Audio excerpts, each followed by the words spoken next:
आगामी स्थानिक स्वराज्य संस्था निवडणुकीच्या पार्श्वभूमीवर नागपूर जिल्ह्यामध्ये काँग्रेस साथ देत नाही अशी तक्रार राष्ट्रवादी शरदचंद्र पवार पक्षाने केली आहे। त्यामुळे काँग्रेस सोडून आम्ही इतर समविचारी पक्षांच्या सोबत आघाडी करून निवडणुकांना सामोरं जाऊ असा इशारा देखील राष्ट्रवादी शरदचंद्र पवार पक्षाचे जिल्हाध्यक्ष प्रवीण कुंटे यांनी दिला आहे। त्यामुळे महाविकास आघाडी आतापासूनच कुरबुरी सुरू झाल्याचं चित्र पाहायला मिळते।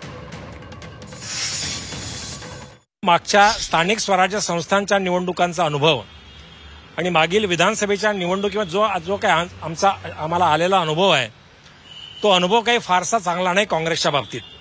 त्यामुळे यावेळेला काँग्रेस पक्षासोबत आघाडी करत असताना अतिशय सजग होऊन आणि सतर्क होऊन आघाडी करावी अशा प्रकारचं मत आमच्या पक्षाच्या सर्व कार्यकर्त्यांचं आहे। अजूनही काँग्रेस पक्षाकडनं आम्हाला कुठल्याही प्रकारचं निमंत्रण नाही, चर्चा नाही, काही नाही। पण आम्ही मात्र आमच्या वतीने काँग्रेस पक्ष वगळता इतर जेवढे सेक्युलर पॉलिटिकल फोर्सेस नागपूर जिल्ह्यामध्ये काम करतात, मग ते आदरणीय उद्धव बाळासाहेब ठाकरे साहेबांची शिवसेना असेल, प्रहार संघटना असेल, गोंडवाना गणतंत्र पक्ष असेल किंवा इतर सामाजिक संघटना ज्या राजकारणामध्ये समाजकारणामध्ये बऱ्यापैकी त्यांचं स्थान आहे, त्या सगळ्या लोकांशी आमची चर्चा सुरू आहे।